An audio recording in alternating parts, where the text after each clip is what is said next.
Saudara, Kejagung memeriksa mantan Menteri Perdagangan Thomas Trikasih Lembong atau Tom Lembong sebanyak 3 kali sebelum menetapkannya sebagai tersangka kasus importasi gula. Kejagung memastikan tak ada unsur politisasi dalam kasus ini. Mantan Menteri Perdagangan Thomas Trikasih Lembong atau Tom Lembong telah diperiksa sebanyak 3 kali oleh Kejaksaan Agung sebelum ditetapkan menjadi tersangka dalam kasus dugaan korupsi impor gula di Kementerian Perdagangan tahun 2015. Kepala Pusat Penerangan Hukum Kejaksaan Agung Harli Siregar bilang, pemeriksaan Tom Lembong dalam kapasitasnya sebagai saksi telah dilakukan sejak 2023. Kejagung baru menetapkan status tersangka pada Tom Lembong dalam panggilan ketiga pada Selasa kemarin.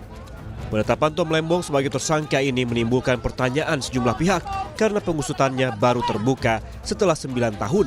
Namun Kejagung memastikan tak ada unsur politisasi atau memilih tersangka dalam kasus ini. Sekali lagi saya nyatakan bahwa di sini tidak ada politisasi hukum, ya, tetapi murni ini penegakan hukum, bahwa terhadap penegakan hukum yang represif tentu harus dimaknai terhadap pemenuhan adanya bukti permulaan yang cukup. Bukti permulaan yang cukup itu harus dilihat atau ditemukan dari setidaknya 2 alat. Pertanyaan serupa datang dari pakar hukum pidana Universitas Pelita Harapan Jamin Ginting soal lamanya waktu penetapan Tom Lembong sebagai tersangka dugaan korupsi impor gula. Menurut Ginting, dugaan keterlibatan Thomas Lembong harus dilihat apakah ada unsur keuntungan yang didapat dari sebuah kebijakan.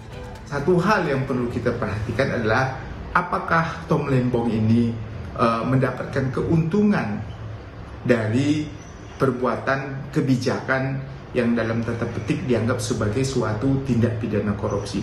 Kebijakan dalam mengimpor gula pada saat itu tentu merupakan kebijakan yang juga disetujui oleh Presiden tentunya ya, dan kabinet-kabinet yang terkait.